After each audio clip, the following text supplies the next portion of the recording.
అందరి ప్రైజ్లాడండి. ఈ దినం దేవుని యొక్క వాగ్దానం మనం చూసినట్లయితే యెషయా గ్రంథం 49వ అధ్యాయము 25వ వచనము. యెహోవా ఇలాగ సెలవిచ్చుచున్నాడు, బలాఢ్యులు చెరపట్టిన వారు సహితం విడిపింపబడుదురు, భీకరులు చెరపట్టిన వారు విడిపింపబడుదురు. నీతో యుద్ధము చేయువారితో నేనే యుద్ధం చేసేదను, నీ పిల్లలను నేనే రక్షించేదను. ఎంత మంచి వాగ్దానం ప్రభు ఈ దినాన మనకు అందిస్తుంటున్నాడండి. పరిశుద్ధ ఆత్మదేవుడు మనతో మాట్లాడుచున్నప్పుడు ఆ యొక్క మాటను మనము స్వీకరించాలండి. దాన్ని లోతైన మర్మంతో కూడినది కాబట్టి దాన్ని మనం అర్థం చేసుకునే విధంగా ఉండాలి. ఇక్కడ ఏమంటున్నాడు, నీ పిల్లలు నేనే రక్షించేదను అంటున్నాడు.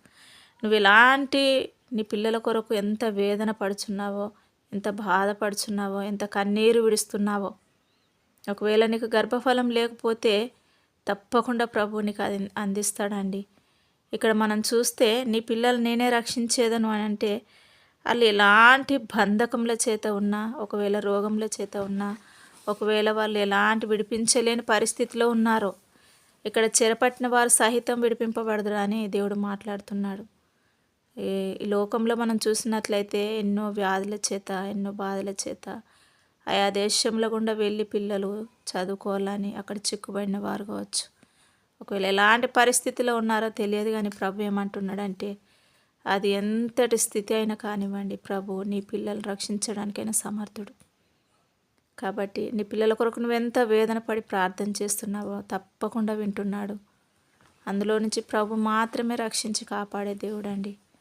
వివాహాల కొరకు కావచ్చు, చదువుల కొరకు, ఉద్యోగాల కొరకు కావచ్చు, ఇంకా ఉద్యోగం రాలేదని బాధపడుచున్నారేమో, వీటి కొరకైనా మీరు ప్రార్థన చేయండి. ప్రభు తప్పకుండా విని అందులో నుంచి ప్రభు మిమ్మల్ని బయటికి తీసుకొని వచ్చి మేలైనది పొందుకునే విధంగా ప్రభు ఇవ్వబోతుంటున్నాడు.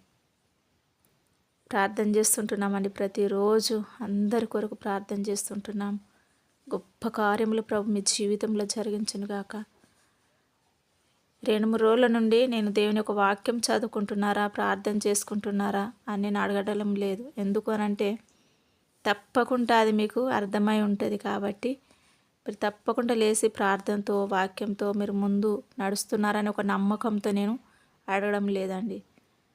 దయచేసి ఆ విధంగా మీరు ముందుకు నడవండి. నడిచినప్పుడు నీ పిల్లలను, నీ కుటుంబాన్ని ప్రభు తప్పకుండా దీవిస్తాడు. గాడ్ బ్లెస్ యూ అండి. ప్రభు దీవించునుగా. ప్రార్థన చేసుకుందాం. పరిశుద్ధుడా, ప్రేమ కలిగిన తండ్రి, నమ్మకం కలిగిన దేవుడా, నీకు వందనాలు, స్తోత్రాలు చెల్లిస్తు ప్రభా. వీళ్ళందరూ మీరు దీవించండి తండ్రి. ఒక వాగ్దానం ప్రకారం వాళ్ళ కుటుంబాల కార్యం మీరు జరిగించండి. వీళ్ళ పిల్లల పట్ల అని దయ నుంచి మేలు చేయమని యేసు నామములో అడిగి వేడుకుంటున్నాను మా తండ్రి. ఆమేన్.